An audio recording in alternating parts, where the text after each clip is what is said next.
إن الحمد لله نحمده ونستعينه ونستغفره ونعوذ بالله من شرور أنفسنا ومن سيئات أعمالنا من يهده الله فلا مضل له ومن يضلل فلا هادي له وأشهد أن لا إله إلا الله وحده لا شريك له وأشهد أن محمدا عبده ورسوله قال الله تعالى في كتابه الكريم يا أيها الذين آمنوا اتقوا الله حق تقاته ولا تموتن إلا وأنتم مسلمون وقال تعالى يا أيها الذين آمنوا اتقوا الله وقولوا قولا سديدا يصلح لكم أعمالكم ويغفر لكم ذنوبكم ومن يطع الله ورسوله faqad faza fawzan 'azima. Amma ba'd. Ayol ikhwah, kita melanjutkan kajian kita. Kalau tidak salah kemarin terakhir tentang zakat ya. Betul enggak, Pak? Bu? Tentang sholat. Oh ya. Rukun yang kedua daripada rukun Islam, yaitu tentang kewajiban melaksanakan sholat. Dan sudah kita sebutkan Bapak dan Ibu-ibu, kenapa Allah menyuruh kita sholat, apa manfaat-manfaat untuk hidup kita. Yang jelas sholat itu sangat bermanfaat untuk hati kita, untuk hidup kita. Kita ini sangat butuh sholat, Pak. Kenapa? Karena ini hubungan kita dengan Allah. Kalau kita perbaiki hubungan kita dengan Allah, Allah pasti perbaiki hubungan kita dengan manusia. Makanya salafus saleh berkata, "Man aslaha bainahu wa bainallah, aslahallahu bainahu wa bainan nas." Siapa yang memperbaiki hubungan dia dengan Allah, maka Allah akan perbaiki hubungan dia dengan manusia. Hubungan kita dengan Allah yang paling utama itu dalam sholat, saudaraku.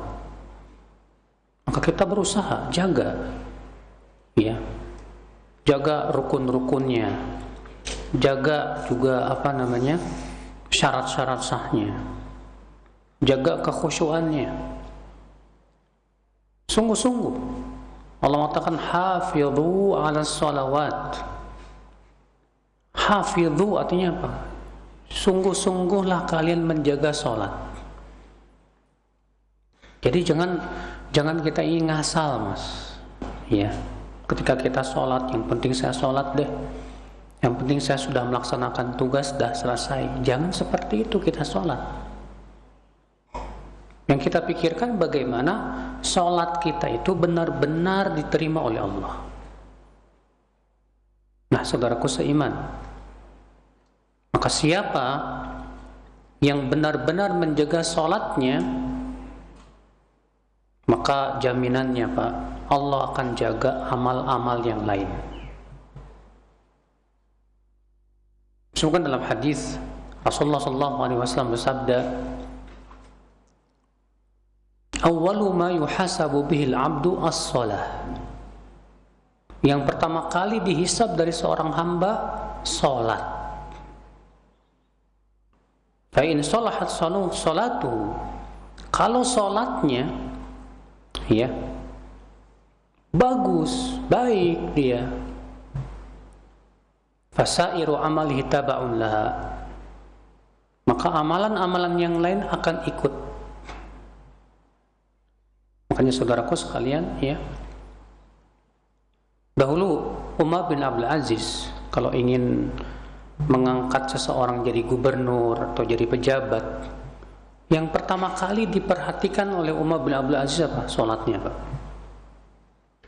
Kalau sholatnya bagus, khusyuknya betul-betul dijaga, waktunya betul-betul dia perhatikan, ya, insya Allah yang lain pun juga akan ikut biasanya. Tapi kalau dia menyia-nyiakan sholat, nggak peduli, biasanya sih yang lainnya pun dia akan sia-siakan, Pak. Makanya saudaraku sekalian, jangan pernah kita menganggap remeh sholat. Iya. Rasulullah SAW diperintahkan oleh Allah, wa'mur ahlaka bis sholah, perintahkan keluargamu untuk sholat. Wastabir alaiha, dan sabar kamu di atas sholat. Karena untuk memelihara kekhusyuan butuh kesabaran, Pak. Betul-betul kita menjaga seperti supaya sholat kita sesuai dengan tuntunan Rasul. Ini tidak mudah, saudaraku sekalian. Nah, ini ya rukun yang kedua. Sekarang kita masuk ke rukun yang ketiga, yaitu ita'uz zakah, yaitu membayar apa? Zakat. Apa itu zakat? Zakat secara bahasa ada dua makna. Makna yang pertama, zakat artinya suci.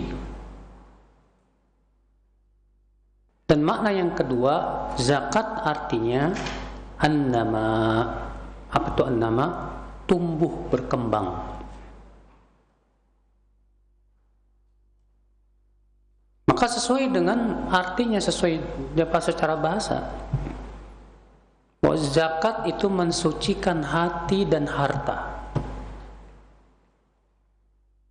Demikian pula zakat itu memberkahi harta. Makanya orang yang suka mengeluarkan zakat, Pak, sedekah, dijamin hartanya berkah. Rasul kita yang mulia alaihi salatu wasallam bersabda, wala tunqisu shadaqatun min mal. Sedekah tidak akan mengurangi harta. Enggak. Memang kelihatannya sih kurang ya. Antum keluarin 2,5% gitu. Kelihatannya sih berkurang, betul. Tapi ingat loh, Allah pasti ganti, Pak. Makanya kata para ulama, ma akhadallahu syai'an min abdi, ya, tidaklah Allah mengambil sesuatu dari hambanya kecuali karena Allah akan ganti dengan yang lebih baik. Pasti itu. Makanya kita nggak usah khawatir deh. Kita menyedekahkan harta kita, kita keluarkan zakat, yakin Allah pasti ganti di dunia dan akhirat. Iya. Zakat, saudaraku sekalian, adalah merupakan ibadah harta yang paling agung. Sebagaimana sholat ibadah badan yang paling agung. Dan Allah selalu menyandingkan zakat dengan apa? Sholat. Wa aqimus sholah wa atuz zakah. Dirikan sholat, bayar apa? Zakat. Dirikan sholat, bayar zakat. Kenapa sih zakat selalu disandingkan dengan sholat, Pak? Kata para ulama, karena sholat itu ibadah badan yang paling agung, dan zakat itu ibadah harta yang paling besar di sisi Allah Subhanahu wa ta'ala. Maka ketika kita sholat, kita bayar zakat, berarti kita sudah menggabungkan dua ibadah yang luar biasa dalam hidup kita. Saudaraku seiman, azani Allah wa iyyakum. Zakat, ya akhi, manfaatnya untuk hidup kita apa sih? Banyak. Di antaranya, yaitu sudah kita sebutkan tadi, mensucikan harta kita. Maksudnya mensucikan bagaimana? Iya, supaya harta kita ini dibersihkan dari ya hal-hal yang dimurkai oleh Allah, dan dijaga harta kita oleh Allah Subhanahu wa ta'ala.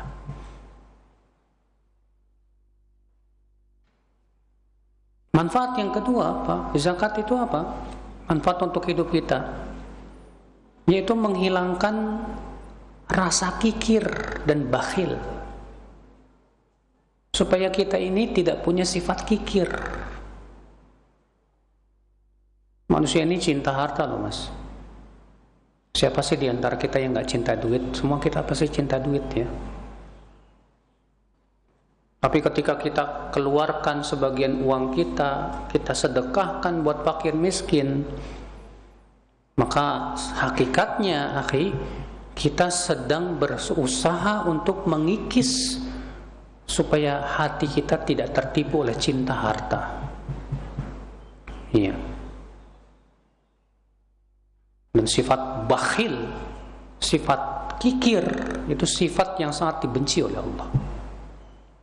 Rasulullah SAW sabda, "Iyyakum wasyuh, fa inna syuhha qad ahlaka man kana qablakum."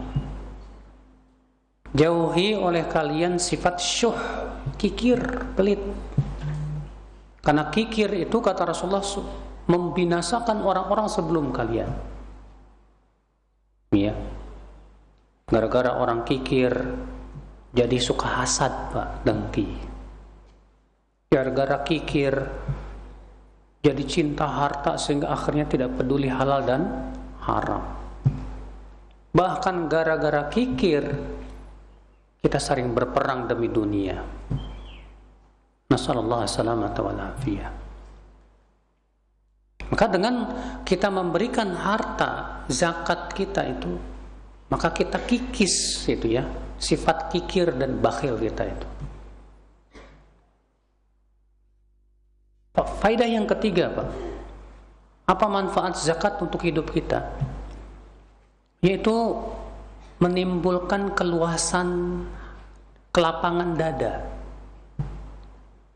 keluasan hati.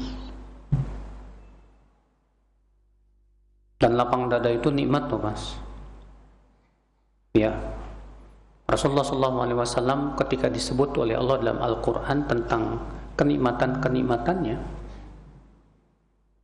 apa kata Allah? Alam nashrah laka sadrak. Artinya apa? Alam nashrah laka sadrak, artinya bukankah kami telah melapangkan dadamu? Ternyata kenikmatan yang pertama kali Allah sebutkan kepada Rasulullah yang Allah berikan apa? Nikmatnya kelapangan dada. Masya Allah. Apa sih, Pak, nikmatnya lapang dada? Karena lapang dada, orang kalau lapang dada sabarnya panjang. Orang kalau lapang dada dia mudah memaafkan. Orang kalau lapang dada ya, dia jauh dari kekikiran.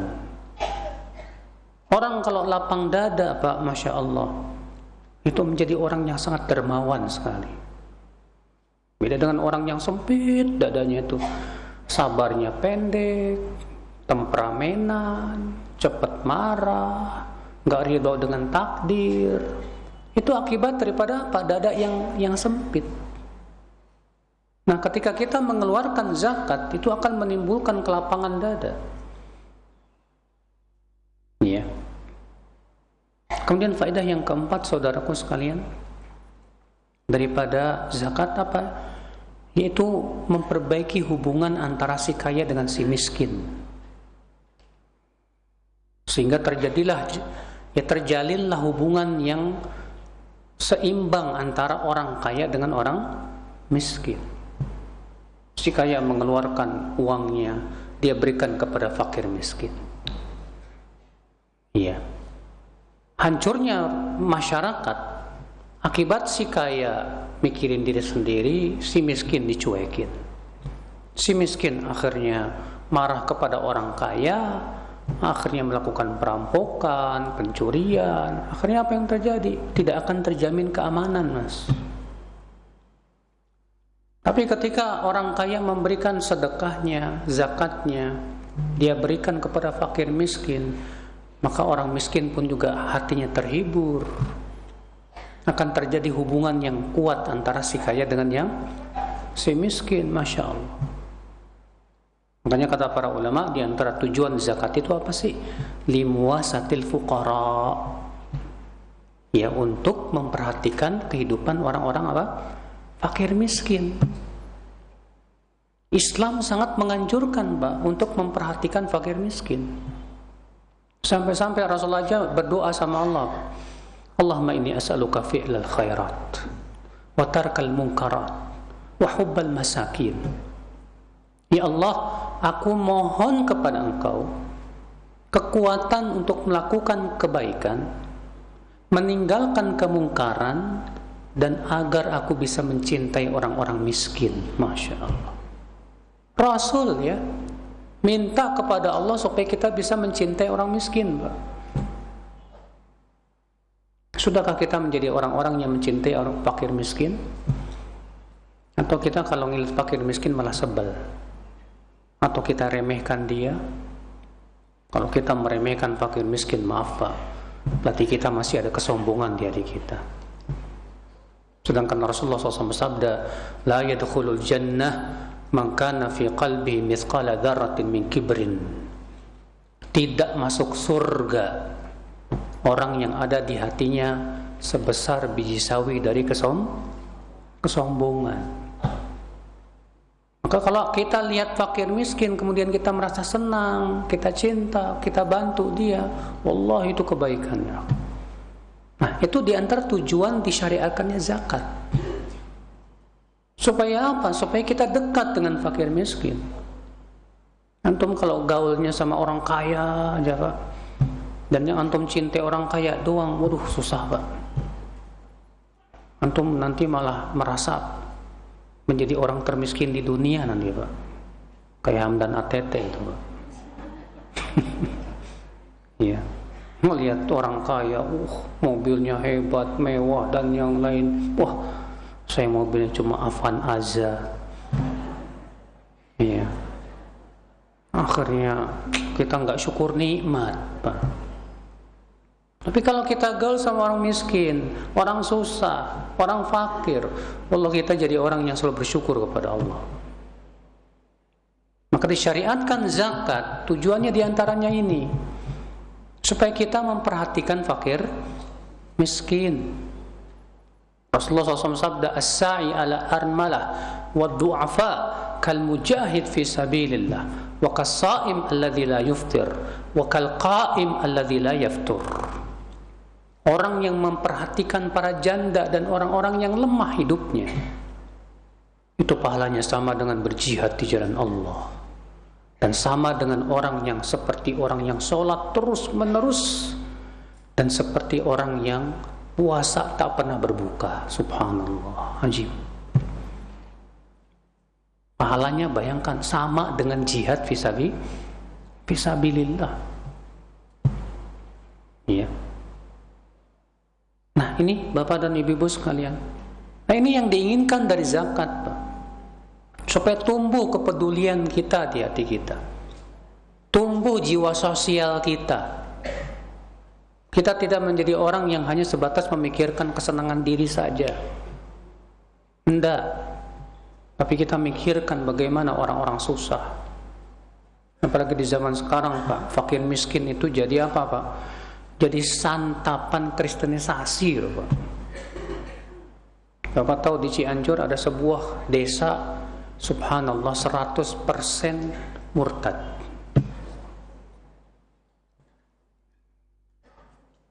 Karena kemiskinan. Kita kaum muslimin yang kaya, yang punya kelebihan, ketika kita perhatikan orang-orang miskin, kita selamatkan akidah dia, wallah itu jihad ya. Ya, besar. Maka kita jangan menjadi seorang muslim yang cuek. Ya, kita harus peka dengan keadaan kita. Lihat, ya, saudara-saudara kita yang susah, yang sangat membutuhkan, yang miskin, perhatikan dia. Lihat kaum muslimin yang jadi pemulung, gelandangan, jangan dicuekin, kasihan itu. Ambil mereka, ya, perhatikan. Kalau bisa bikin taklim khusus para gelandangan, Mbak. Jangan cuma buat orang kaya doang. Ya. Sambil kita berikan kepada mereka, ya, kebutuhan mereka, makanan dan yang lainnya, supaya dikuatkan mereka di atas din yang hak. Zakat, saudaraku sekalian.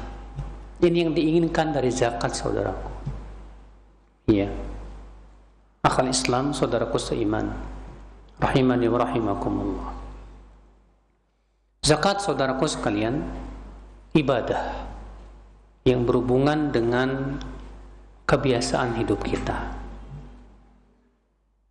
Namun tentunya saudaraku ya, tidak semua harta diwajibkan padanya apa?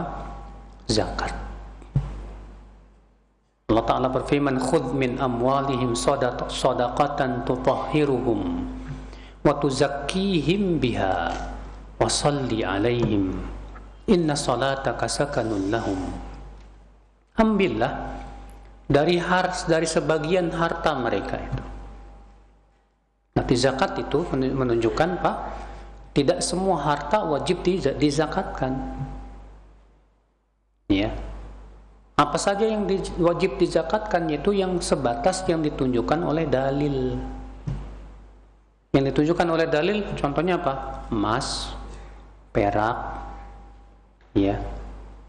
Demikian pula binatang ternak. Demikian pula pertanian. Kalau perkebunan nggak ada dalilnya. Iya. Pertanian yang itu sifatnya memang makanan pokok yang bisa disimpan untuk waktu yang lama. Adapun kalau misalnya bapak ibu punya kebun rambutan atau durian, yang seperti ini tidak termasuk makanan pokok. Yang seperti ini ada zakatnya? Nggak ada. Iya. Rumah ada zakatnya? Nggak ada, alhamdulillah. Mobil ada zakatnya Pak? Nggak ada. Kalau bapak beternak mobil misalnya, nggak ada zakatnya. Beda kalau beternak kambing, ya, unta, sapi, itu ada zakatnya. Kalau sudah sampai nisabnya tentunya ya. Iya. Alhamdulillah. Kuda ada zakatnya Pak? Kata Rasulullah, laisa fil hisani sadaqah.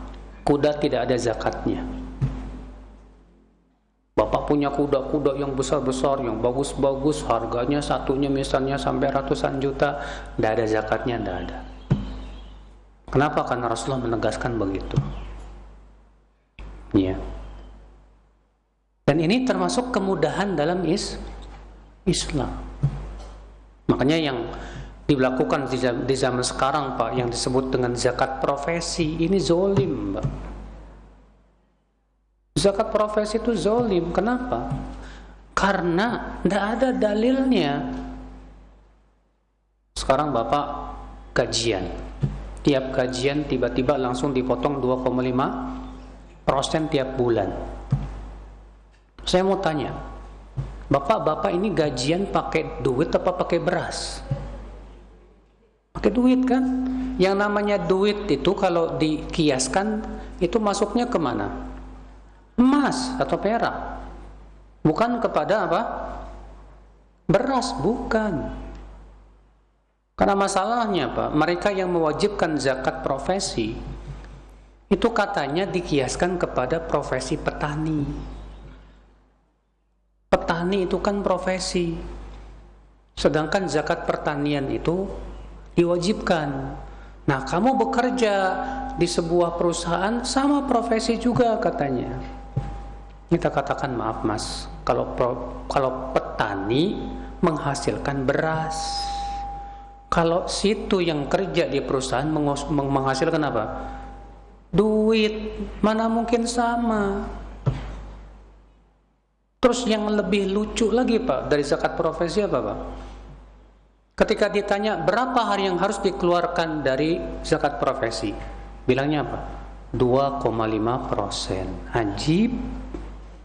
Bukannya kamu berkata tadi disamakan dengan petani. Yang namanya petani itu kan, kata Rasulullah SAW, berapa? 1/10 usyur. Dari mana kamu katakan itu? Kata mereka, oh dikiaskan dengan uang. Loh, tadi bilangnya dikiaskan dengan petani, sekarang dengan uang. Yang namanya uang itu sama dengan emas. Dan syarat zakat emas itu ada dua. Yang pertama apa? Sampai nisab. Nisabnya berapa Pak? 85 gram emas. Syarat yang kedua apa? Idza hala alil haul, sudah haul 1 tahun. Lah ini kok tiap bulan? Tiap bulan gajian dikeluarkan 2,5%. Ini kias dagelan, Pak. Ya, ini termasuk mengambil harta manusia dengan tanpa hak Allah. Nggak ada, ya, apa namanya, yang namanya zakat profesi itu tidak ada. Ya. Ikhwatul Islam, azan ya Allah wa yakum. Nah, tentunya tentang fikih zakat bukan di sini tempatnya karena kita sedang bukan membahas ya pelajaran fikih ya. Kemudian rukun yang keempat yaitu shaum Ramadan, berpuasa di bulan Ramadan. Shaum, Bapak sekalian, puasa ibadah yang luar biasa. Yang disebutkan dalam hadis qudsi bahwa saum ini keistimewaannya ibadah untuk Allah saja. Allah Ta'ala berfirman dalam hadis qudsi, kullu amal ibni Adam lahu illa siyam fa innahu li wa ana ajzi bih. Setiap amalan anak Adam itu untuk dia, kecuali puasa, saum. Maka sesungguhnya itu untukku, kata Allah. Dan aku yang langsung memberikan pahala kepada dia. Subhanallah, saudaraku seiman. Betapa istimewanya saum, Pak. Sampai Rasulullah SAW bersabda kepada seorang sahabat, alaika bis-siyam fa innahu la mithlalah. Hendaklah kamu berpuasa karena puasa itu, saum itu tidak ada tandingannya. Masya Allah, subhanallah. Bahkan saum, ya akhi, salah satu pintu yang bisa membuka kebaikan-kebaikan yang banyak sekali. Dalam hadis riwayat Tirmidzi dari hadis Mu'adz bin Jabal, Rasulullah SAW bersabda, ala adulluka al abwabil khair? Maukah aku tunjukkan kamu kepada pintu-pintu kebaikan? Kata Mu'adz, mau ya Rasulullah. Kata Rasulullah apa? Ya, as-saumu junnah. Puasa itu adalah perisai. Was-sadaqatu tudfi'ul khati'ah kama yudfi'ul ma'un nar. Dan sedekah itu bisa memadamkan api seperti air, memadamkan dosa seperti air memadamkan api. Wa salatul rajul fi jawfil lail, dan salatnya seseorang di malam hari. Ini 3 pintu kebaikan. Apa itu tadi? Yang pertama apa? Saum, puasa. Yang kedua apa? Sedekah. Yang ketiga apa? Salat malam. Dan subhanallah kalau kita perhatikan, Pak, 3 pintu kebaikan ini ada semuanya di bulan Ramadan. Di siang hari kita puasa nggak, Pak? Puasa. Di malam hari kita sholat taraweh? Sholat taraweh. Sudah gitu kita dianjurkan sedekah nggak? Sedekah. Kalau kita lakukan 3 perkara ini, terbuka kepada kita semua pintu-pintu kebaikan. Allahu Akbar, Masya Allah. Makanya kenapa sih di bulan Ramadan kita sangat mudah berbuat baik, Pak? Kenapa? Karena terbuka. Kita melakukan masalahnya 3 pintu apa? Kebaikan. Ya. Akhul Islam, saudaraku seiman. Saum, puasa, Pak. Ini ibadah yang ajib, Masya Allah, pengaruhnya. Antum melihat orang yang berpuasa itu, Pak, hatinya lembut, Pak. Orang yang berpuasa itu selalu dekat dengan Allah, Pak, dan jauh dari maksiat. Bagaimana dahsyatnya puasa, Pak, untuk bisa menjaga lisan kita, menjaga kemaluan kita, menjaga pandangan mata kita. Dahsyat sekali saum itu. Ya. Allah syariatkan puasa Ramadan untuk kebaikan kita. Naam. 12 bulan kita makan terus. Maka dengan Allah syariatkan sebulan penuh kita berpuasa, Allah ingin pertama bersihkan ya dosa-dosa kita. Yang kedua, Allah bersihkan perut kita. Allah sehatkan badan kita biidznillah. Iya.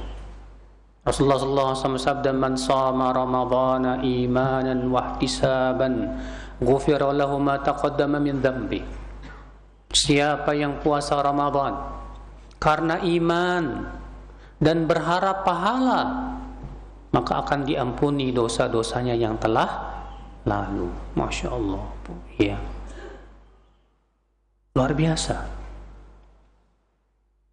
Akhul Islam azani Allah wa yakum. Maka dari itulah ya akhi, orang ketika datang bulan Ramadan, dia merasa senang dan dia berharap mudah-mudahan dengan Ramadan ini Allah ampuni dosa-dosanya. Itu tanda dia memang orang yang beriman, Pak. Beda dengan orang yang kurang imannya ya.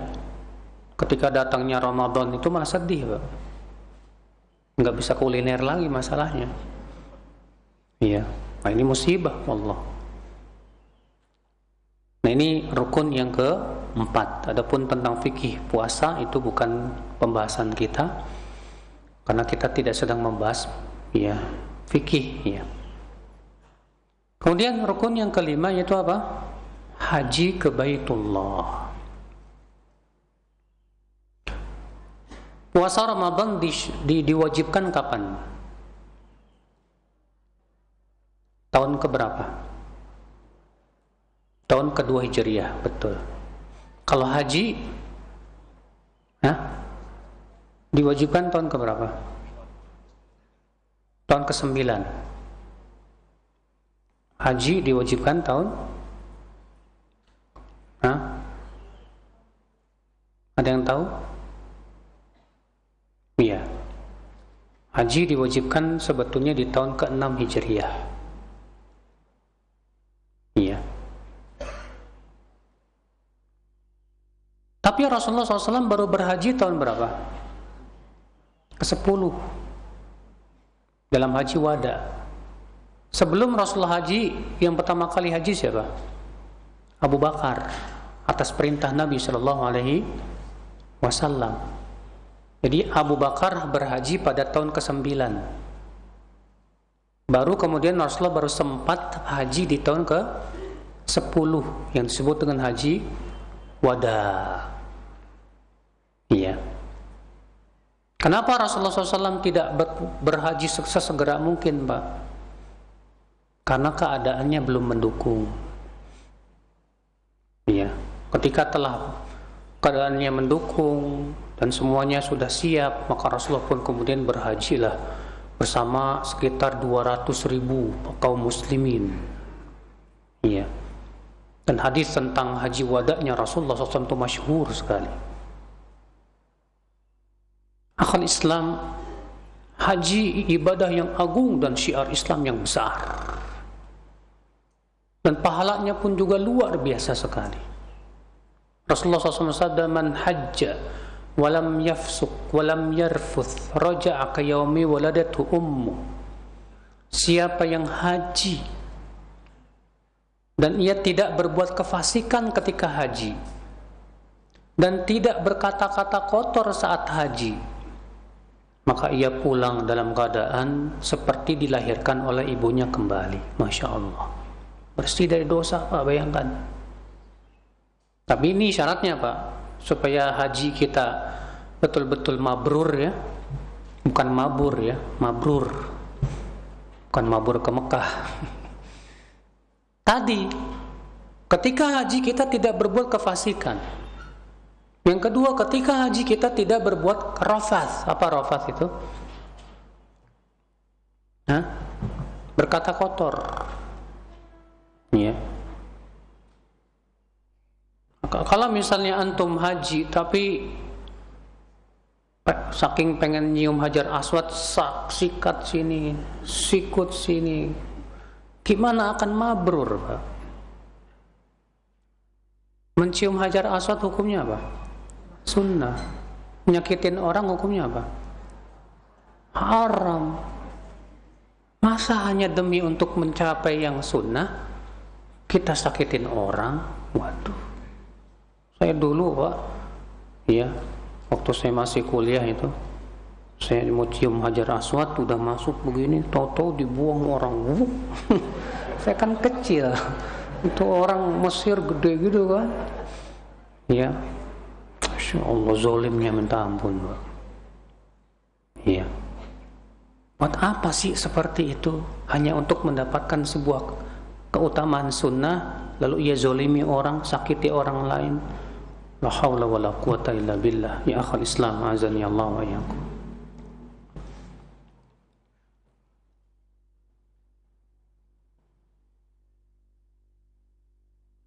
Haji, saudaraku sekalian, disebutkan dalam hadis riwayat Imam Ahmad tentang pahalanya yang besar,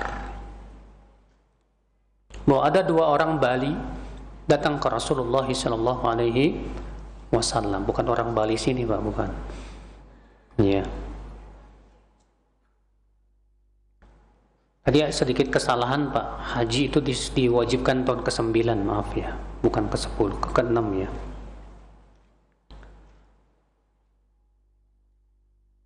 Datang dua orang Bali datang ke Rasulullah SAW. Lalu Rasulullah SAW bersabda kepada mereka, kalian datang kemari mau bertanya kan? Kata mereka, betul. Kata Rasulullah, aku yang mengabarkan pertanyaan kalian atau kalian mengabarkan? Bingung sahabat ini. Coba engkau yang mengabarkan, ya Rasulullah. Apa yang akan kami tanyakan? Kata Rasulullah, bukankah kalian hendak bertanya kepadaku tentang pahala haji? Bagaimana perjalanan menuju haji? Dan kalian hendak bertanya juga bagaimana pahala orang yang tawaf di Ka'bah? Bagaimana pahalanya?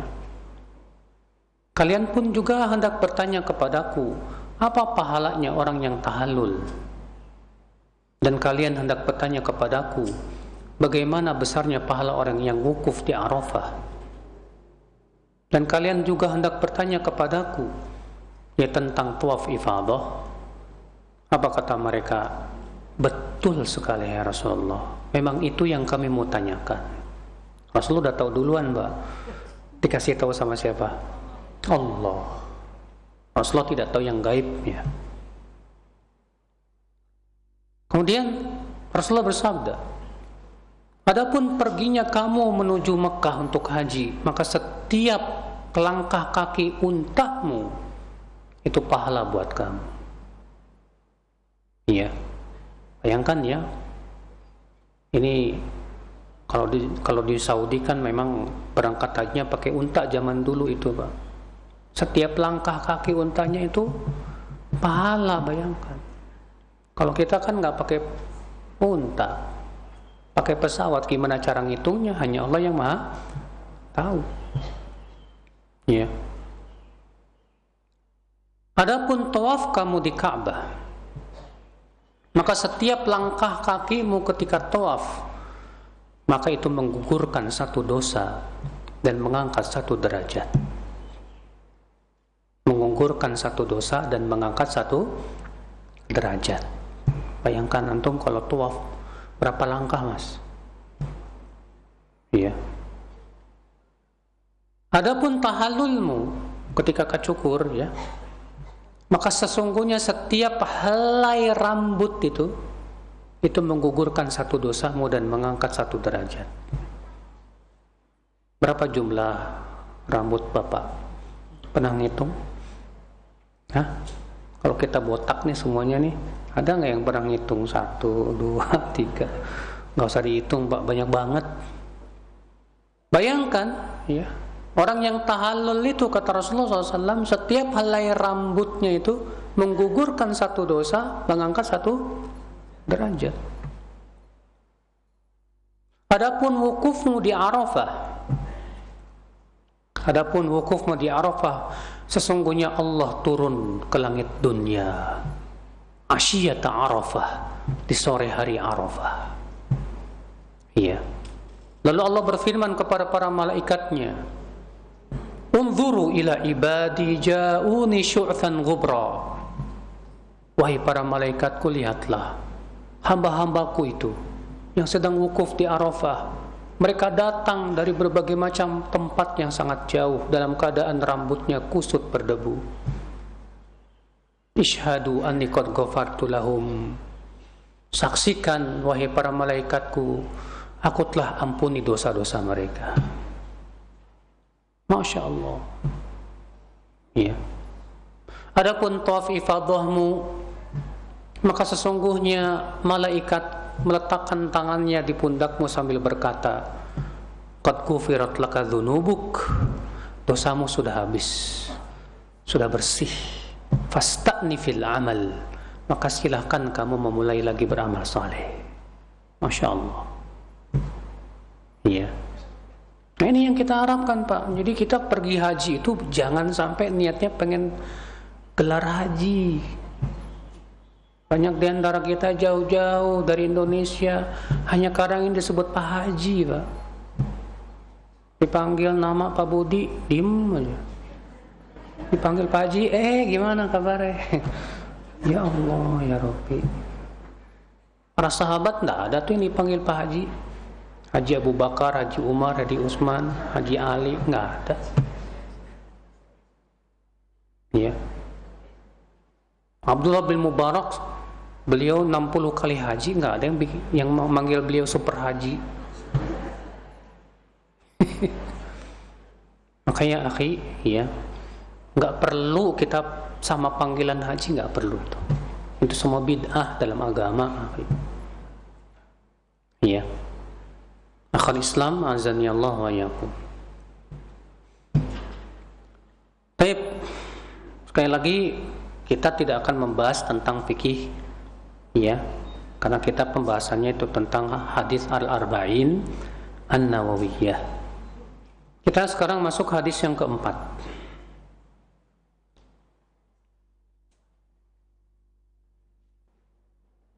Kita masuk hadis yang keempat.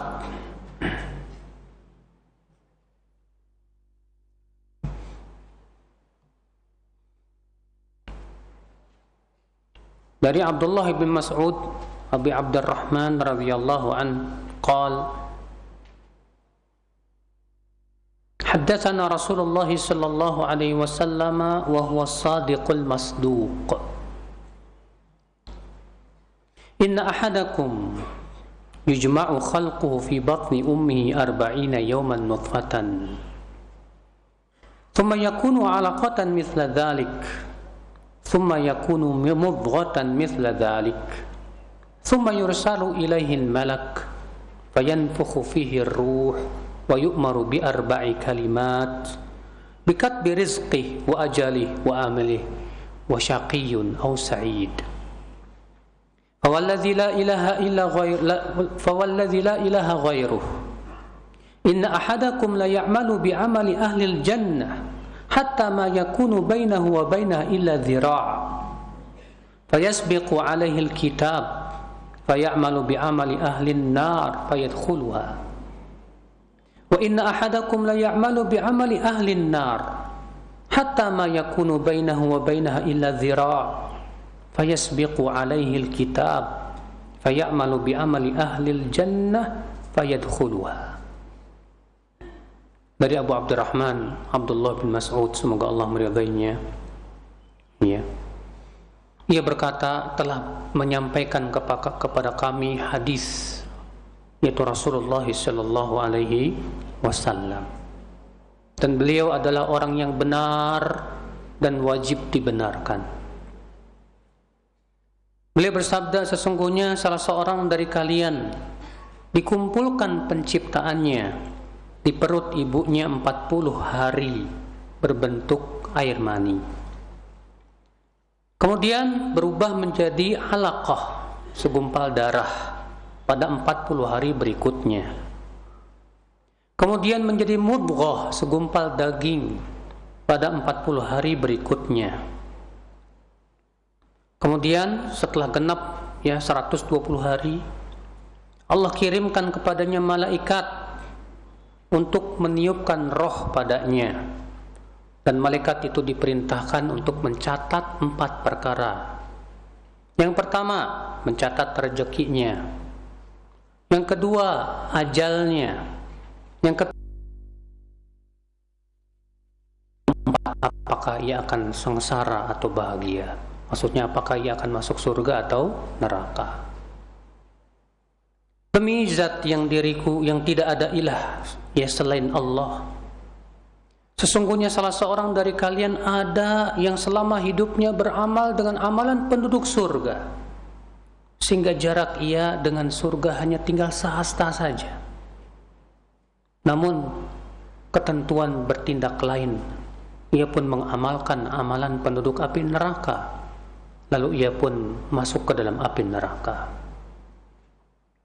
Dan sesungguhnya salah seorang dari kalian ada yang selama hidupnya mengamalkan amalan penduduk api neraka, sehingga jarak ia dengan neraka tinggal sehasta.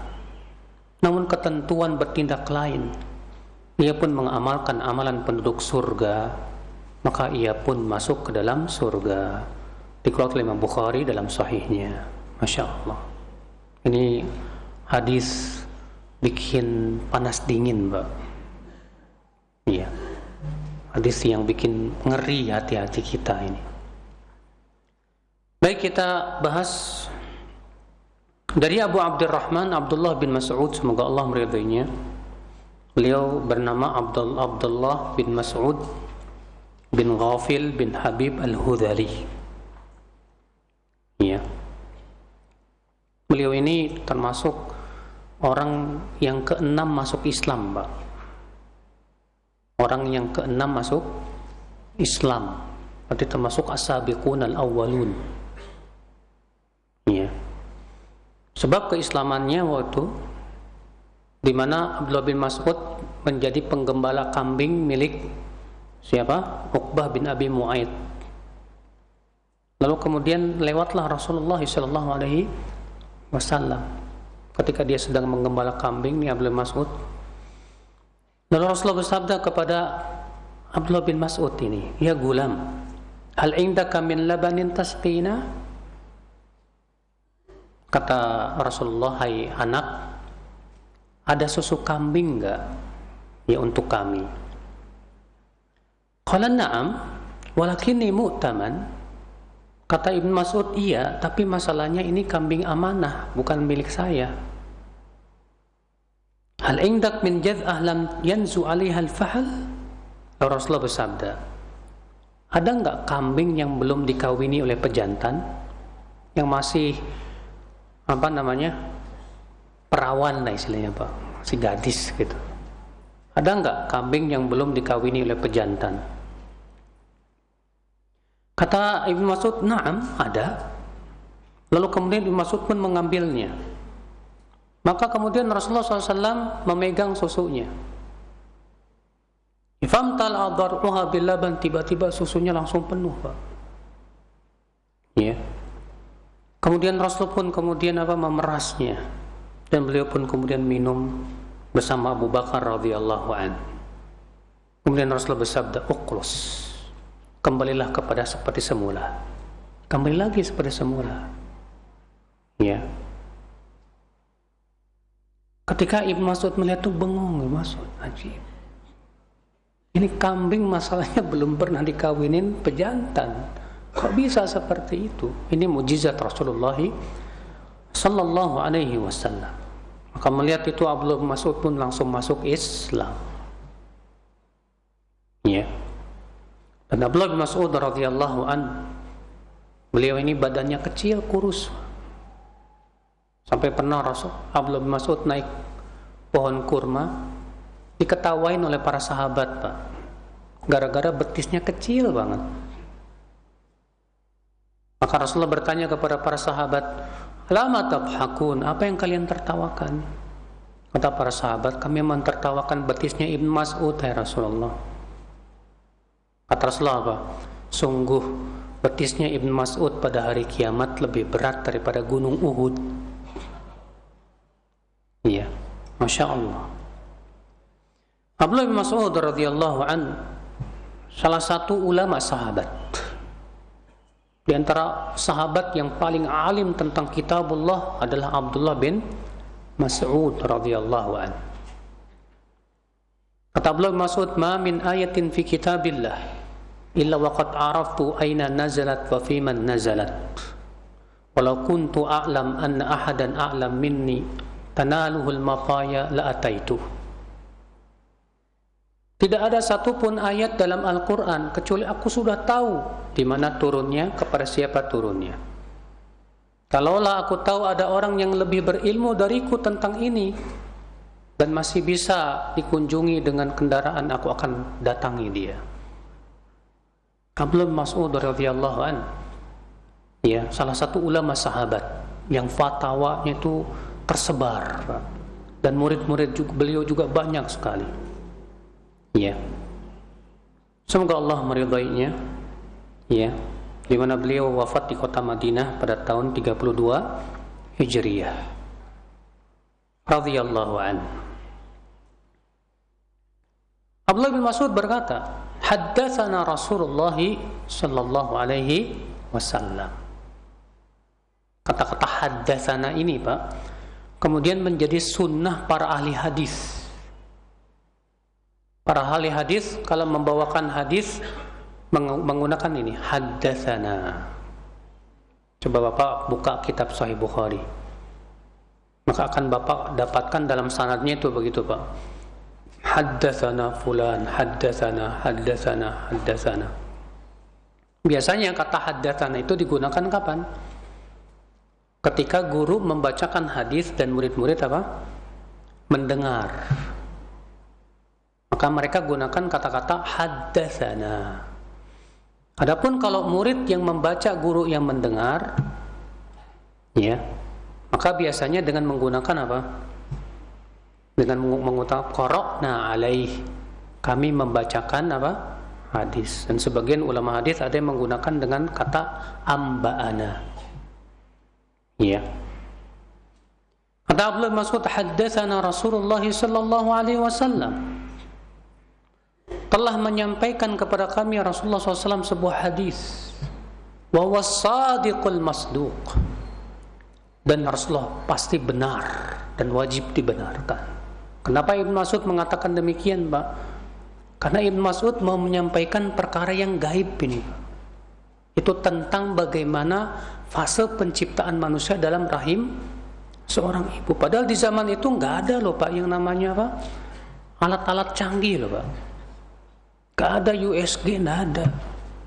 Nggak ada di zaman tersebut mikroskop atau alat-alat yang bisa dimasukkan ke rahim dan yang lainnya. Nggak ada, Masya Allah.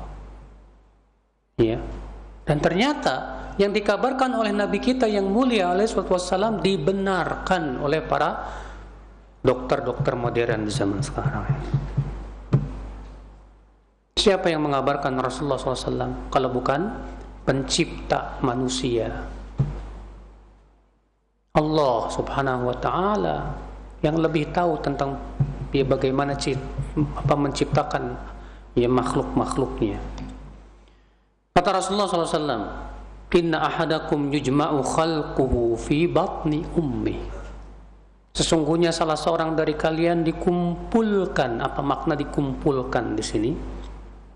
Ya, artinya dikumpulkan antara, dipertemukan antara apa? Yang punya laki-laki dan perempuan.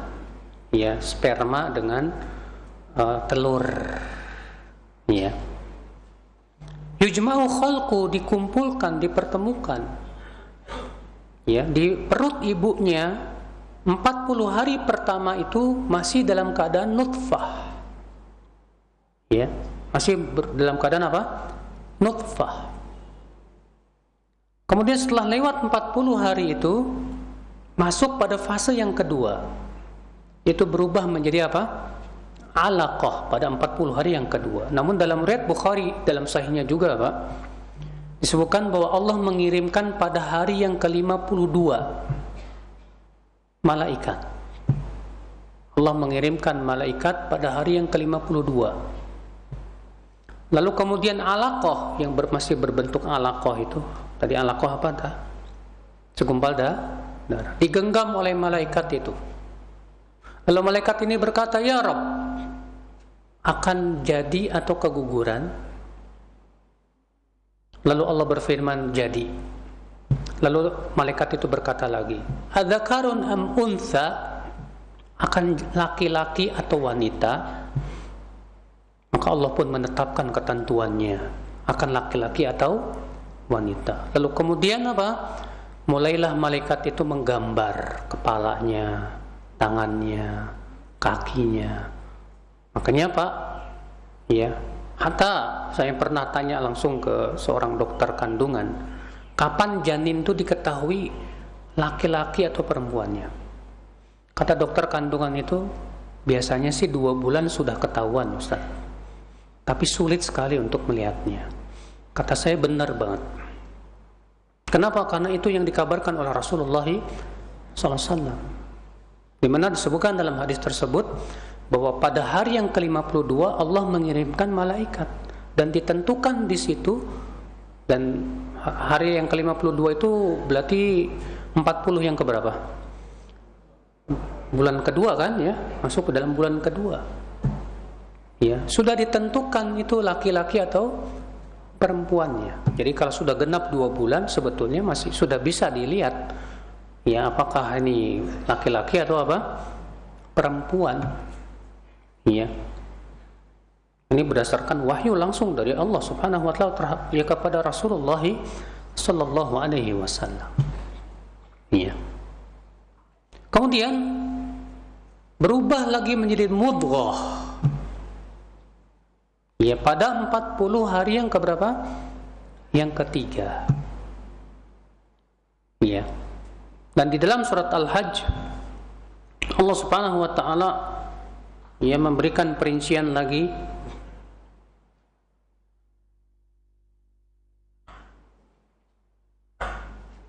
Allah berfirman, ya ayuhan nas in kuntum fi raibin minal ba'ts fa inna khalaqnakum min turab. Dalam surat Al-Hajj ayat 5 ya. Thumma min nutfatin thumma min 'alaqatin thumma min mudghatin mukhallaqatin wa ghairi mukhallaqah linubayyina lakum. Ya.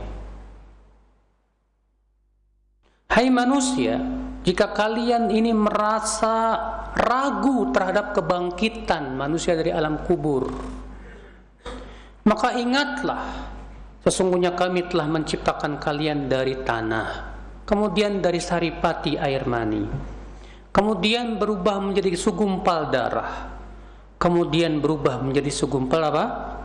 Daging. Ya. Mukhallaqatin wa ghairu mukhallaqah. Ya, ada yang disempurnakan dan ada yang keguguran. Lihat Pak, kenapa Allah dan Rasulnya menceritakan kepada kita tentang fase penciptaan manusia Pak, supaya kita yakin akan adanya hari kebangkitan. Artinya begini, Allah mampu menciptakan, membangkitkan manusia dari kebangkitan tidak? Kalau kamu yakin, kalau kamu ragu, masa sih orang sudah mati tulang belulang begitu? Sudah hancur jadi tanah, tiba-tiba jadi orang lagi? Kayaknya mustahil. Maka Allah ingatkan itu. Kalau kalian ragu tentang kebangkitan, ingat tuh. Ingat tentang penciptaan kalian di pertama kali. Allah ciptakan kamu dari saripati air mani, berubah jadi segumpal darah, berubah jadi segumpal daging.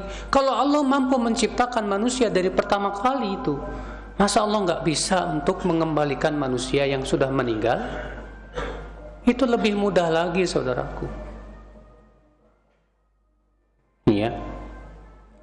Ikhwatal Islam, azani Allah wa iyyakum.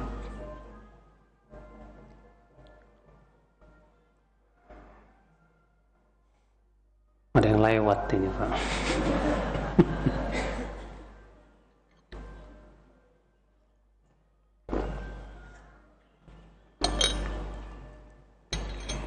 Kita lanjutkan akhul Islam. Setelah selesai 120 hari Pak,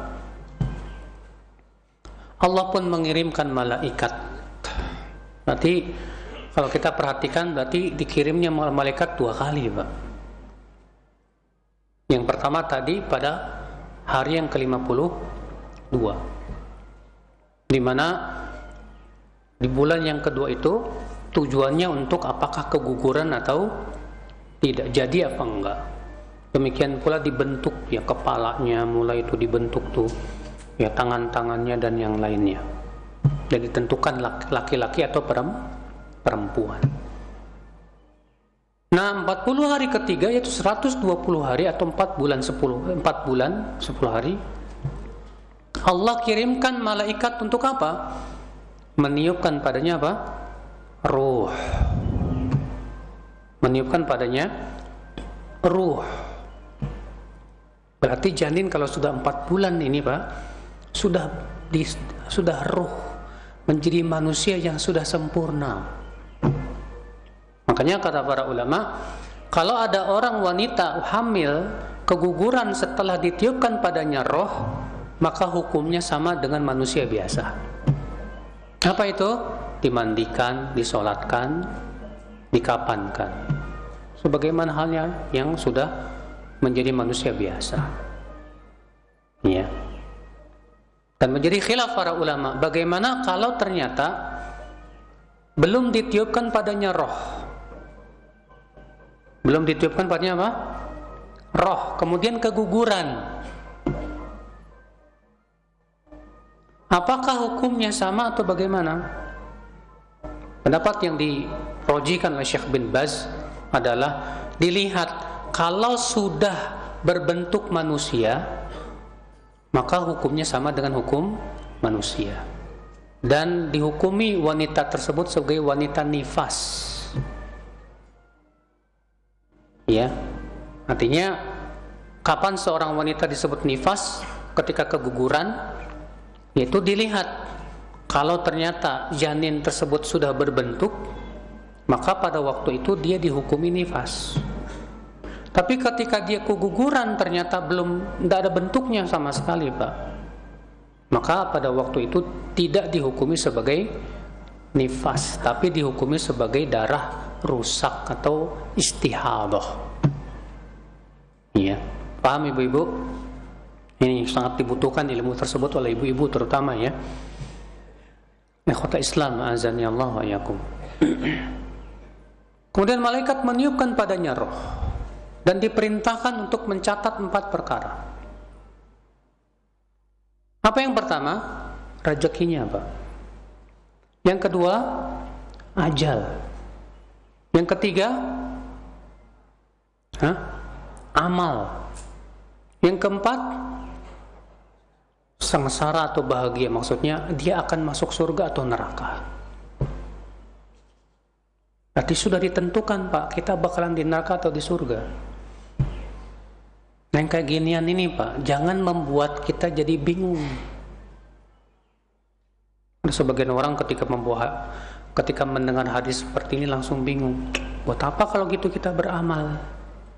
Kalau kita sudah ditentukan ke neraka, capek-capek beramal. Kita katakan, Mas, dari mana kamu tahu bahwa kamu sudah ditentukan neraka? Enggak tahu. Makanya ketika para sahabat dikabarkan oleh Rasulullah SAW, setiap kalian sudah ditentukan di surga atau di neraka. Apa kata para sahabat? Ya Rasulullah, fafimal amal. Hai Rasulullah, kalau begitu buat apa kita beramal? Apa kata Rasulullah SAW? I'malu fakullun muyassarun lima khuliqalah. Tetaplah kalian beramal. Setiap kalian dimudahkan untuk apa ia diciptakan. Artinya kalau ia diciptakan untuk neraka, dimudahkan amalan menuju api neraka. Kalau diciptakan untuk surga, Allah mudahkan amalan menuju api, menuju surga. Tapi Pak, masalahnya kalau kita merasa, oh selama ini kok saya dimudahkan dengan amalan penduduk neraka, apakah kita ridho masuk neraka? Jangan. Segera kita tinggalkan, segera kita taubat, segera ubah, lalu kita beramal saleh. Demikian pula kalau selama ini kita ini beramal dengan amalan penduduk surga, alhamdulillah banyak beramal soleh, ngaji dan yang lainnya, hati-hati, jangan tertipu. Maka Rasulullah ingin mengingatkan ini. Kata Rasulullah, demi zat yang diriku yang tidak ada ilah selain Dia. Salah seorang dari kalian ada yang selama hidupnya beramal dengan amalan penduduk neraka, sehingga jarak ia dengan neraka tinggal sehasta, udah mau mati nih Pak. Ternyata ketentuan bertindak lain, dia mengamalkan amalan penduduk surga, masuk surga. Ada lagi kata Rasulullah yang selama hidupnya beramal dengan amalan penduduk surga, beramal soleh dia Pak, dan jarak ia dengan surga udah tinggal bentar lagi mau mati. Subhanallah, ternyata di akhir hayatnya ia malah berbuat amalan-amalan penduduk api neraka. Lalu ia mati, di atasnya dia pun masuk ke dalam api neraka. Apakah Allah zalim Pak? Tidak. Kok bisa ada orang selama hidupnya beramal dengan amalan penduduk surga, tapi ternyata matinya su'ul khatimah? Bisa, sangat bisa. Apa sebabnya? Banyak faktor. Bisa jadi pertama, dia tertipu oleh banyaknya amal. Karena dia tertipu oleh banyaknya amal, akhirnya dia menganggap remeh maksiat. Saya haji udah tiap tahun, umroh tiap bulan. Wah, kayaknya udah terlalu banyak amal solehat, enggak apa-apalah saya masuk maksiat sekali-kali. Pas maksiat mati. Nah, ya. Sangat mungkin loh Pak. Tertipu ia oleh banyaknya amal, hati-hati. Atau bisa jadi dia beramal bukan karena Allah, tapi karena riya. Ia rajin sholat, ia sedekah, dan yang lainnya, ternyata hanya ingin dapat pujian manusia saja. Akhirnya ia pun wafatnya dalam keadaan su'ul khatimah. Banyak faktor Pak, kita tidak tahu, hanya Allah yang maha tahu. Namun apa tujuan Rasulullah mengingatkan ini? Supaya kita tidak tertipu oleh banyaknya amal saleh. Sebanyak apapun amal kita, hati-hati, jangan sampai menimbulkan ujub, jangan sampai menimbulkan sombong. Dari mana kita tahu bahwa amal kita sudah diterima semuanya oleh Allah? Kita belum tahu Pak. Makanya kalau kita melihat ada orang yang amalnya bagus, ilmunya hebat, jangan kagum dulu sampai kita lihat ia mati di atas apa. Makanya Rasulullah SAW sabda, la alaika alla ta'jab min amali ahadikum hatta tanzuru bima yukhtam lahu. Tidak dosa kalian ini tidak kagum pada amal seseorang sampai kamu lihat dulu dia matinya di atas apa. Kalau dia masih hidup, amalnya hebat, ilmunya luar biasa, tapi matinya su'ul khatimah, ngeri itu Pak, ngeri.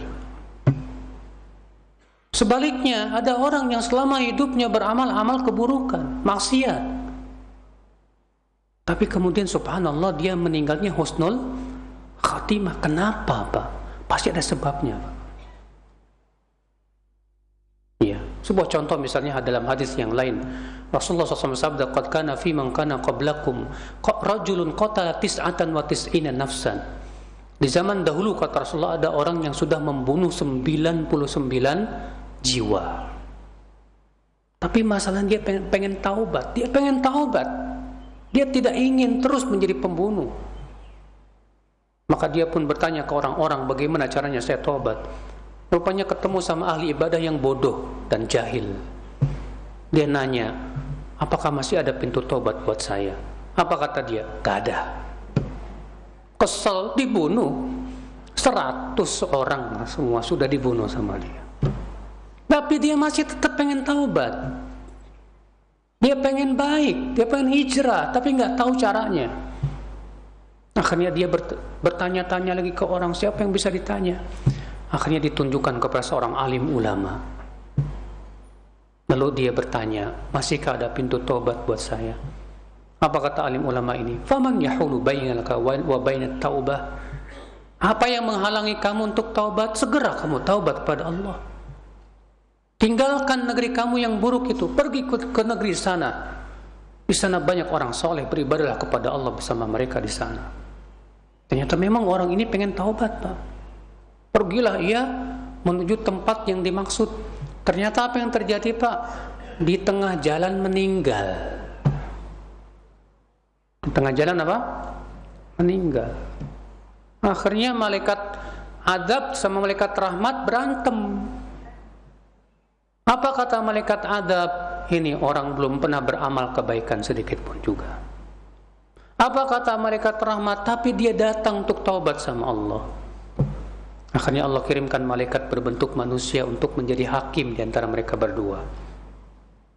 Apa kata malaikat itu? Coba kalian ukur ke negeri mana yang lebih dekat. Kalau lebih dekat ke negeri yang ia tinggalkan, diambil oleh malaikat azab. Kalau ia lebih dekat ke negeri yang dia tuju, diambil oleh malaikat rahmat. Diukurlah, Pak.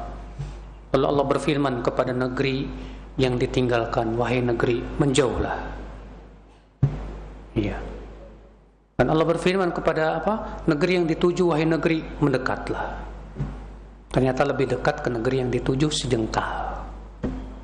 Akhirnya ia pun diambil oleh malaikat rahmat dan diampuni oleh Allah Subhanahu wa taala. Makanya, akhi, ketika kita melihat ada orang yang banyak berbuat maksiat, kita enggak tahu akhir hayat dia bagaimana. Sebaliknya, ketika kita melihat ada orang yang banyak berbuat taat, kita juga enggak tahu bagaimana akhir hayat dia. Maka dari itulah, ya akhi, jangan tertipu. Jangan tertipu. Sebanyak apapun amal saleh kita. Iya, karena yang dilihat oleh Allah itu penutupannya, Pak. Iya. Ini yang kita pikirkan, bagaimana caranya di akhir hayat kita itu di atas kebaikan, itu yang kita pikirkan. Ya. Kita semua tentunya meminta kepada Allah.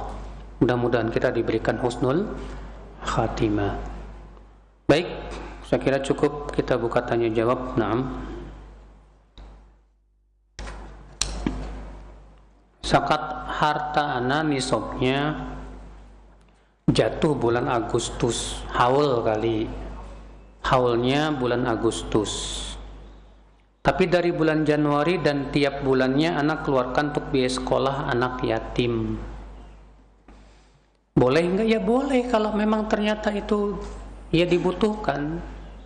Nah, kalau sekarang gini. Nisabnya kan 85 gram emas. Ya, dikonversikan aja berapa itu. Kalau kita punya duitnya itu sebanyak 85 gram emas. Tertanggal 1 Muharram, duit kita sudah sampai apa? Nisab. Ditunggu, Pak, sampai 1 Muharram berikutnya. Dalam perjalanan ini berkurang apa tidak? Kalau misalnya di bulan Muharram sudah sampai 85 gram emas. 5 bulan kemudian turun, Pak. Tinggal 50 gram emas. Maka pada waktu itu batal tuh, Pak. Haulnya batal. Kemudian di bulan Ramadan kembali lagi ke apa? 85 gram emas, maka dihitung lagi dari situ. Dihitung lagi dari situ berarti apa? Haulnya Ramadan yang akan datang. Dalam perjalanan alhamdulillah nggak berkurang terus sampai Ramadan berikutnya, maka baru dikeluarkan 2,5%. Paham, Pak? Iya, seperti itu caranya. Jadi kalau misalnya 85 gram emas ini banyak digunakan buat sekolah lah, buat ini dan yang lainnya sehingga berkurang dari nisab, ya udah. Ya, pada waktu itu haulnya batal. Wanita mengimami jadi imam wanita. Setelah selesai menghadap ke makmum apa enggak? Enggak perlu, karena wanita itu biasa imamnya di tengah. Wanita itu imamnya di mana? Di tengah. Ya. Apakah iqomat? Iya, tetap iqomat kata para ulama.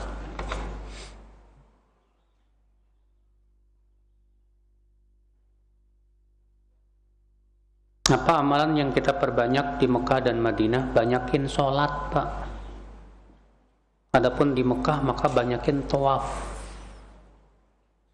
Amal yang paling utama di Mekah itu tawaf.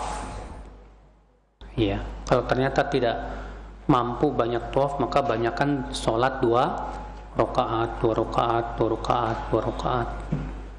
Demikian pula sedekah. Yang jelas semua amalan soleh ya di kota Mekah itu dilipat gandakan. Sholat di Hijr Ismail, apakah ada sunnahnya?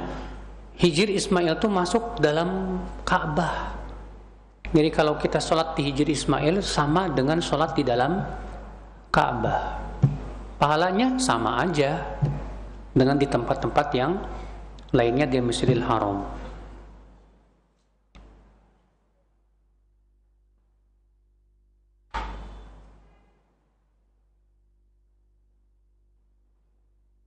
Apakah menggaris bawah bahawi? Bahawi. Menggaris bawahi bukan bahawi ya. Menyerupai orang kafir atau tidak? Apa batasnya disebut menyerupai orang kafir, Pak? Kalau itu menjadi syiar mereka dan kekhususan mereka. Adapun kalau itu tidak khusus untuk mereka, tidak bukan syiar, maka tidak disebut menyerupai. Dalilnya hadis Rasulullah SAW pernah memakai jubah Romawi. Jubah apa? Romawi. Maka kata para ulama ini menunjukkan bahwa sebatas memakai pakaian orang kafir, selama itu bukan kekhususan mereka, itu boleh. Yang tidak boleh itu kalau itu sudah menjadi ciri mereka, kekhususan mereka. Maka itulah saat itu kita tidak boleh tasyabuh. Nah, garis bawah ini ciri mereka bukan. Ya. Saya nggak tahu. Memang kalau Syekh Albani pendapatnya lebih baik sih garis atas, Pak. Jangan garis bawah untuk menyelisihi katanya.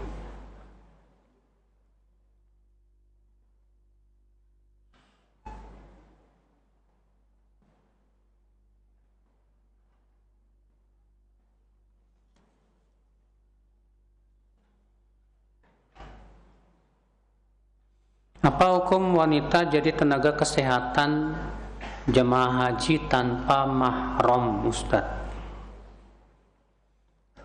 Ketahuilah bahwasanya pendapat yang sahih dan yang rajih, wanita tidak boleh pergi safar tanpa mahram.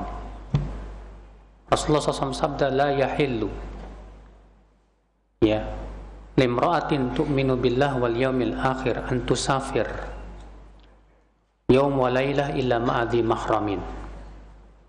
Tidak halal untuk wanita yang beriman kepada Allah dan kehidupan akhirat safar sejarak sehari semalam kecuali bersama apa? Mahram. Ya.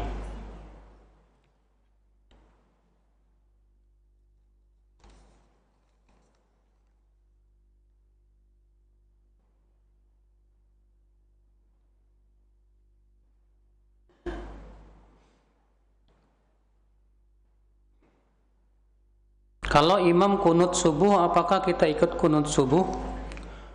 Fatwa banyak para ulama seperti Syekhul Islam Taimiyah, Syekh bin Baz, Syekh Utsaimin, bahkan Syekh Albani mengatakan kita tetap ikut kunut. Kenapa? Karena ini masalah ijtihadiyah. Ini masalah apa? Ijtihadiyah yang tidak ada nas yang sharih tentang masalah ini. Maka dari itu masalah-masalah ijtihadiyah yang lebih baik kita ikut imam. Ya, sebagaimana itu diingatkan oleh Syekhul Islam Taimiyah dalam Majmu' Fatawa, demikian pula para ulama yang lainnya, wallahu a'lam.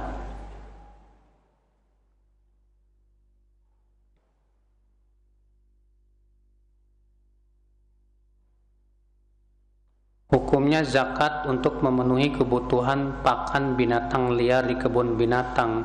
Aduh Pak, zakat itu buat 8 asnaf. Binatang di kebun binatang tuh bukan 8 asnaf, Pak. Aduh, emang binatang tuh masuk fakir miskin? Enggak. Ibnu Sabil enggak.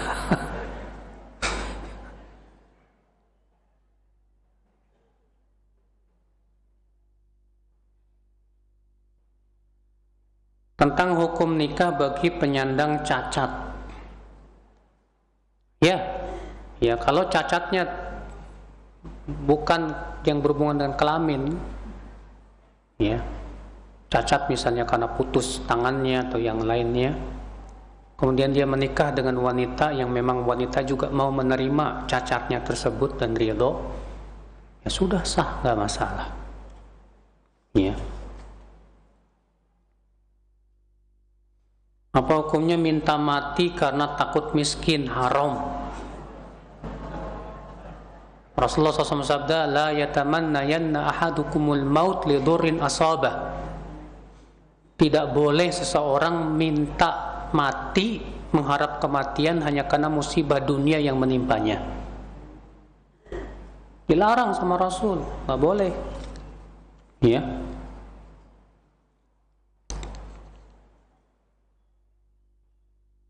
Apa hukumnya nggak puasa tapi rajin sholat? Itu tandanya sholatnya nggak diterima. Sebab kalau sholatnya diterima, pasti dia akan puasa Ramadan. Nah, kalau puasa Ramadan enggak, sholat rajin. Seharusnya sholat itu menimbulkan ketakwaan kepada Allah. Tapi kalau yang dimaksud puasa di sini puasa sunnah, rajin sholatnya tapi puasa sunnah dia tinggalkan, maka yang seperti ini kita lihat keadaannya kenapa. Karena ada orang, sebagian orang Pak, dia kalau puasa nggak kuat sholat sunnah. Seperti halnya Abdullah bin Mas'ud radhiyallahu an berkata, aku meninggalkan puasa sunnah karena kalau aku puasa aku nggak bisa sholat sunnah, dan aku lebih memilih sholat sunnah dibandingkan puasa sunnah. Kalau keadaannya seperti ini nggak masalah. Ya.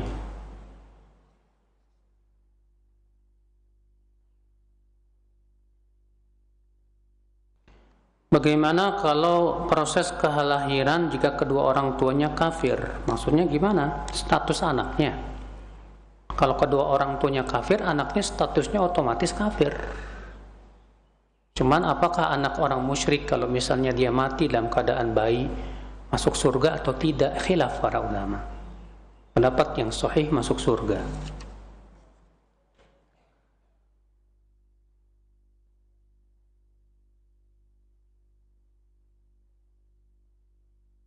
Apakah sedekah infak sama atau setara dengan zakat? Tentu tidak akan sama antara yang wajib dengan yang sunnah. Yang wajib itu pahalanya jauh lebih besar ya dibandingkan yang sunnah.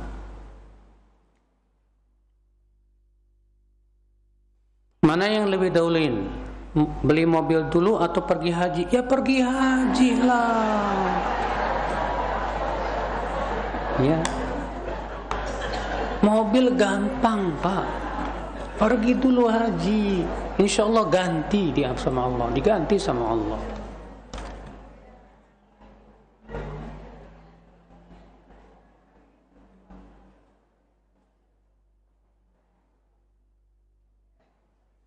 Apakah ada hadis yang mengatakan berlapar-laparlah kamu di dunia biar kamu di akhirat kenyang? Hadisnya lemah. Namun ada sebuah riwayat yang dihasankan oleh Syekh Albani, atwalun nasi ju'an yaumal qiyamah aktsaruhum syaba'an fid dunya. Orang yang paling panjang laparnya di hari kiamat, yang paling banyak kenyangnya di dunia. Ya. Apakah emas berbentuk perhiasan wajib dizakati? Iya, kalau sampai nisab dan haul. Iya. Istri tidak bekerja atau tidak berpenghasilan, bolehkah bersedekah tanpa izin suami? Wajib izin suami, karena itu masalahnya hartanya harta suami. Ya, kecuali kalau memang suami sudah memberikan izin secara umum, silakan kamu sedekah. Iya.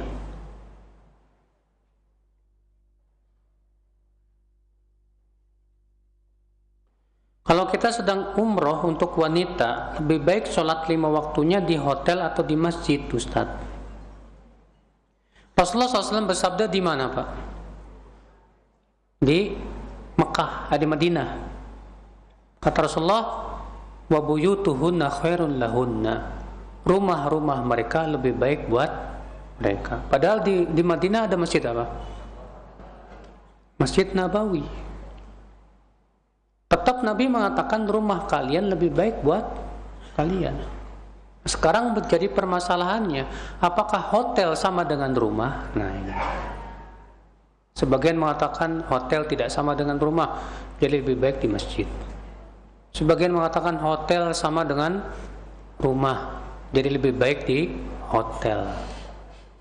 Nah sekarang kita lihat kenapa Rasulullah mengatakan wanita lebih baik di rumah daripada di masjid. Karena fitnahnya, keluarnya wanita dari rumah itu fitnah. Sama halnya dengan wanita yang keluar rumah, keluar hotel.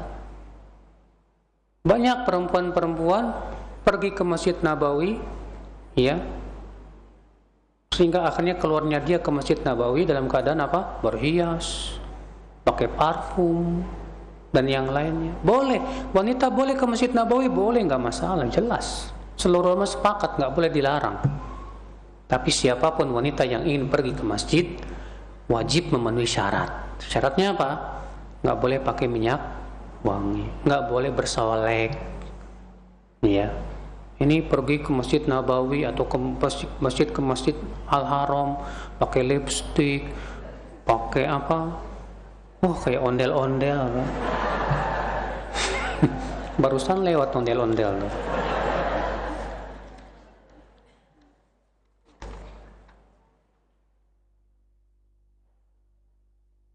Apa hukumnya bayi tabung? Fatwa para ulama mengatakan bayi tabung boleh kalau memang spermanya jelas dari sperma suami.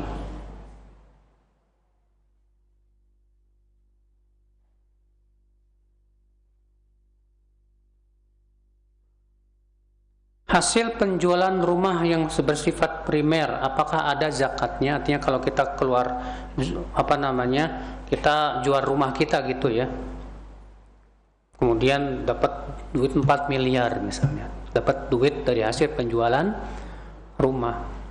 Masalahnya duit ini kita simpen, ditabung, atau kita belikan buat beli rumah lagi. Sebutkan dalam hadis, Pak, siapa yang membeli rumah, siapa yang menjual rumah lalu ia tidak belikan untuk yang sama, maka Allah tidak berkahi. Ada ancamannya loh dari Nabi SAW. Kalau kita jual rumah kita terus nggak dibeliin rumah lagi, Rasulullah menganjurkan supaya apa? Kalau kita jual rumah, beli lagi rumah lagi. Ya, untuk kebutuhan kita maksudnya, Pak. Bukan antum punya rumah satu di Jakarta, satu di Semarang, satu Surabaya, bukan. Iya. Nah kalau misalnya uang tersebut, alhamdulillah Ustaz sudah saya belikan, tapi rumah yang lebih kecil, punya apa? Kelebihan uang. Ditunggu 1 haul.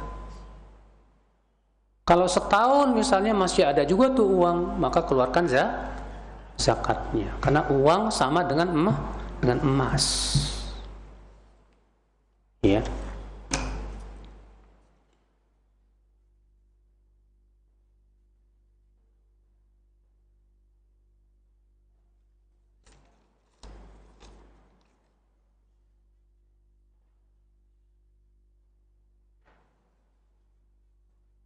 Diajak kajian tapi ustadznya enggak sunnah. Caranya nolaknya gimana ya? Cara nolaknya ya bisa misalnya, maaf saya ada kesibukan. Kesibukan banyak kan Pak, makan kesibukan, tidur kesibukan, ngapain kesibukan. Kata para ulama, tajuzul ma'arid lil hajah. Ya. Boleh menggunakan ma'arid itu tadi kayak tadi. Untuk kebutuhan silakan. Iya. Dan Kan kalau ustadznya nggak sesuai sunnah, berarti sesuai dengan apa dong? Kalau nggak sesuai sunnah, sesuai bid'ah. Karena lawan sunnah itu apa? Bid'ah.